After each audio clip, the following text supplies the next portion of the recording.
तो हाँ जी दोस्तों, स्वागत है आपका मेरे चैनल मंजू गुरु भारद्वाज चैनल में। और ये देखिए, आज राम नवमी है और राम नवमी के दिन अभी मैं इस टाइम हलवा बना रही हूँ। और हम हलवे को अपनी कांगड़ी भाषा में, लोकल भाषा में कड़ा बोलते हैं। ठीक है, तो ये हलवा बन रहा था माता रानी के लिए, हम प्रसाद बना रहे थे। और क्योंकि नवरात्रे जो थे आज ख़त्म होने वाले थे, क्योंकि रामनवमी थी, तो सुबह का टाइम था, तो मैं फटाफट माता रानी के लिए हलवा बना रही थी। और बाकी सभी अपने अपने कामों में लगे हुए थे। मैंने ज़्यादा नहीं बनाया था, थोड़ा सा ही बनाया था हलवा। और ये हमारी सूजी भून के रेडी हो चुकी थी। कुछ लोगों को हलवा जो होता है बिल्कुल वाइट वाइट कलर का अच्छा लगता है, लेकिन मैं इस सूजी को अच्छी तरह से भून देती हूँ। फिर इसका कलर जो है ना, इस तरह से बहुत अच्छा निखर के आता है। और मैंने हलवे में कोई भी ड्राई फ्रूट ऐड नहीं किए थे। जैसा कि आप सब लोगों को पता है कि मैं ड्राई फ्रूट कोई भी जैसे ऐसी चीज़ हो जिसमें डलते हैं, बहुत कम यूज़ करती हूँ। और ये इसमें कर दी थी मैंने चीनी मिक्स। अब हम थोड़ी देर के लिए इस हलवे के पानी को सूखने देंगे और हलवा फिर फटाफट बन के रेडी हो जाएगा। तो मैंने प्रसाद में हलवा, पूरी और काले चने का प्रसाद बनाया था माता रानी के लिए। सोचा नहीं था पहले इतना कुछ कि मैं इतनी जल्दी रेडी हो जाऊंगी, लेकिन बोलते हैं ना कि पूरी श्रद्धा के साथ और पूरे ध्यान के साथ अगर माता रानी का ध्यान किया जाए तो हर एक काम जो है ना, बड़ी आसानी से और बड़े आराम से बन जाते हैं। तो ये देखिए, हमारा हलवा बनके रेडी हो चुका था।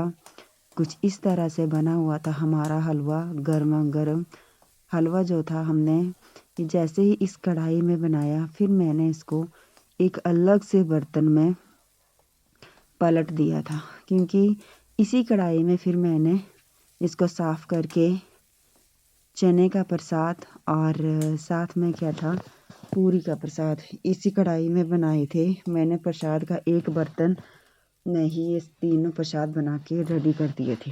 तो ये हमारा हलवा अपनी माता रानी के लिए बनकर बिल्कुल रेडी हो चुका था।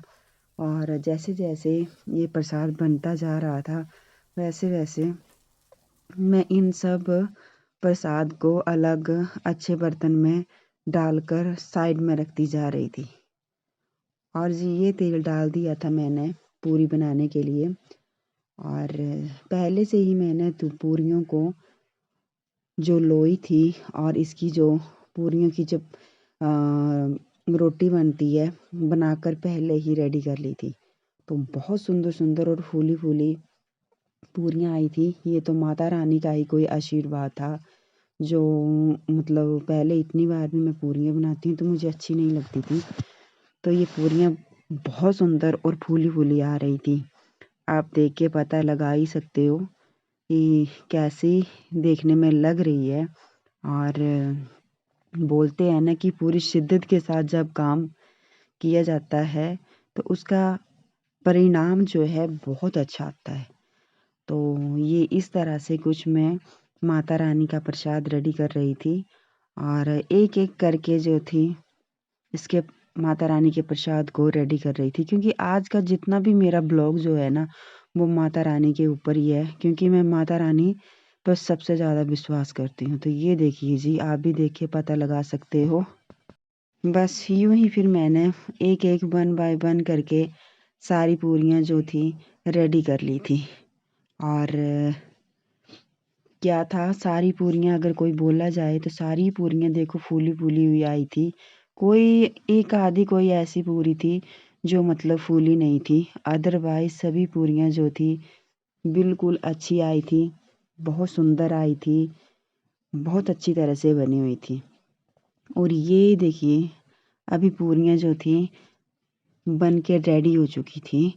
और पूरियों के बाद मैं कुछ आपको फाइनल लुक बताती हूँ। ये देखिए, ये थी पूरियाँ बनी हुई हमारी, जो हमने अपने खुद हाथों के साथ बनाई थी। तो कैसी लगी पूरियाँ कमेंट करके बताना। प्रसाद कैसा लग रहा है माता रानी का कमेंट करके बताना। और अब फिर इस कढ़ाई में बनने जा रहा था चने का प्रसाद।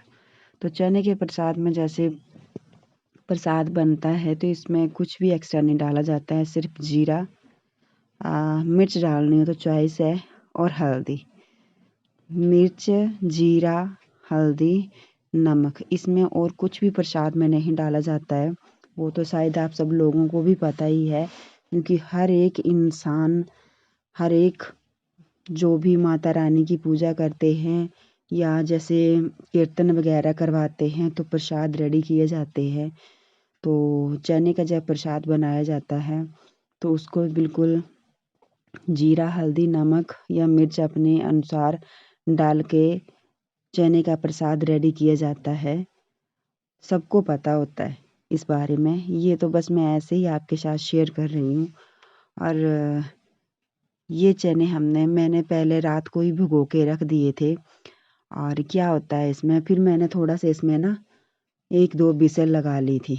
1-2 विसल लगाने के बाद जो थे चने बिल्कुल अच्छी तरह से मतलब पक चुके थे। क्योंकि जब हम सब्जी बनाते हैं तो तब भी मैं ऐसा ही करती हूँ, सबसे पहले 2-3 विसल लगा लेती हूँ। तो मैंने प्रसाद के लिए जो चने भिगो के रखे थे उसके लिए भी मैंने इसको 2-3 विसल लगा ली थी। और चने का प्रसाद बन के थोड़ी देर में बिल्कुल झटपट रेडी हो चुका था। और इसकी लुक भी बहुत अच्छी आई हुई थी चने के प्रसाद की। पे बच्चे प्रसाद हो या कोई खाना हो, उनको तो बस यही होता है कि हमें खाने के लिए मिल जाए। तो प्रिशु बहुत खुश था। और ये देखिए प्रसाद बिल्कुल बन के रेडी हो चुका है। और प्रिशु पता क्या बोल रहा था, मम्मी प्रसाद जल्दी जल्दी करो, मुझे भी खाना है। तो वो बहुत खुश होता है ऐसी चीज़ों को खाने के लिए। और प्रसाद बन के रेडी हो चुका था। और जैसा कि आप देख रहे हो, पुरु बाहर पूजा कर रही थी। चौका डालते हैं तो ये बाहर मंदिर के सामने पूजा कर रही थी, उसके पापा भी खड़े थे। और इस तरह से हमारे यहाँ हिमाचल में 9 चौके डाले जाते हैं और पूजा की जाती है सुबह सुबह। और इस टाइम व्यू जो था बहुत सुंदर लगा हुआ था, बहुत खिली खिली धूप लगी हुई थी। इस तरह से व्यू देखने के लिए लग रहा था। मॉर्निंग का टाइम था, तकरीबन 9 बजे का। और ये दोनों बाप और बेटी आपस में डिस्कशन कर रहे थे। ये देखिए माता रानी के लिए हम प्रसाद चढ़ाने जा रहे थे तीनों। प्रिशु बाहर था तो मैंने माता रानी के लिए सुहागी भी लगाई थी। और एक थाली में डाल के सबसे पहले माता रानी की पूजा करने जा रहे थे। तो सबसे पहले प्रिशु के पापा से हमने पूजा करवाई, क्योंकि मैं जो भी ये होता है घर के बड़े हैं तो यही सबसे पहले इनको पूजा करने के लिए बोला। तो ये देखो हमारी माता रानी के दर्शन कर लो। मैं उल्टी साइड खड़ी थी, शायद आपको दिखाई ना दे रही हो, लेकिन शायद उस साइड खड़ी होती तो आपको माता रानी के दर्शन हो जाते हैं ना। तो कीजिए आप भी माता रानी के दर्शन, और फिर मुझे कमेंट करके बताना कि आपको कैसा लगा मेरा मतलब ये वाला माता रानी का ब्लॉग, है ना। तो सबसे पहले पुरु के पापा ने पूजा की, और पुरु के पापा के बाद पुरु ने, और फिर मैंने की। मैं आपके साथ एक बात बताना चाहती हूँ। कुछ लोग जो है ना, जैसे मैं बोलती हूँ, मैं चलो इस नई अगले ब्लॉग में बताऊँगी कि मैं क्या लगी थी बोलने, ठीक है। अभी माता रानी की ब्लॉग में है तो माता रानी की बात करते हैं। तो ये खाना दे दिया था माता रानी के लिए प्रसाद। फिर बाद में हम इस प्रसाद को क्या करते हैं ना, उठाते हैं और हम खुद दही 4 जो मेंबर हैं बांट के खा लेते हैं। एक सच्चाई बता रही हूँ, यही प्रसाद जो हमने चढ़ाया हम ही बांट के खाते हैं इसको। और ये मेरी माता रानी के लिए सुहागी। मेरी माता रानी के प्रति जो है ना बहुत ज़्यादा श्रद्धा है। बोलते हैं ना कि इंसान के ऊपर विश्वास करेंगे तो वो कभी ना कभी तो धोखा देगा, लेकिन अपनी माता रानी के ऊपर जिसकी भी आप पूजा करते हो वो कभी भी धोखा नहीं देता है। भगवान जो होते हैं वो खाने के नहीं, धूप के लिए सुबह शाम उनकी पूजा की जाए, बस इसी चीज़ की ये आस रखते हैं। ना कि ये किसी और चीज़ की आस रखते हैं कि हमें ऐसा हो ऐसा हो। और इंसान तो भगवान के साथ तो बिल्कुल भी नहीं लग सकते हैं। ठीक है, अभी बारी आ गई थी पुरु की, तो पुरु पूजा करने के बाद मेरी बारी आ गई। और ये देखिए, इस तरह से था कुछ मेरा आज का ब्लॉग माता रानी के ऊपर। तो दोस्तों देखिए, आपको मेरा ब्लॉग कैसा लगा? अगर अच्छा लगा हो तो प्लीज़ वीडियो को लाइक करें, शेयर करें और सब्सक्राइब करना तो बिल्कुल ना भूलें। तो चलिए, अभी मैं अपने ब्लॉग की एंडिंग आज यहीं पे करती हूँ और फिर मिलेंगे आपके साथ एक नए ब्लॉग में, एक नई उमंग के साथ, नई चीज़ों के साथ। तो चलिए, okay, bye bye, see you. जय माता दी, जय माता रानी, जय हो।